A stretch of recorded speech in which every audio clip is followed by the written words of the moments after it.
Schools are constantly moving on before many kids are ready to do so. One hard truth about education is that schools often have pacing schedules they are expected to follow, whether every child is fully ready or not. And this creates huge problems for struggling readers, as many of you, if you are parents, probably already know. Reading, learning to read, and literacy are very comprehensive. Literacy is extremely cumulative. Skills are going to build on top of each other like layers, and it matters where you start, and it matters how you teach it and how you go from that starting spot. If a child has weak phonemic awareness, which are hearing individual sounds, recognizing individual sounds, phonics and phonics skills, phonics rules, the understanding of some of these rules need to be explicitly taught. Overall decoding, and then fluency skills. Moving on too quickly into harder material can create even larger gaps over time.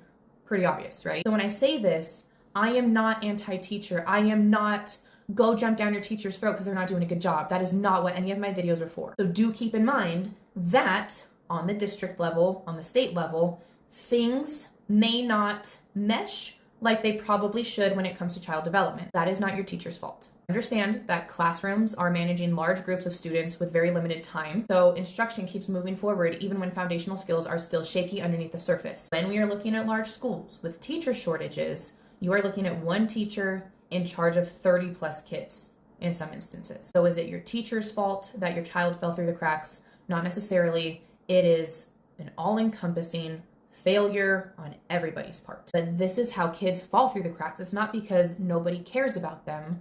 It is because there is not enough resources for every child in school.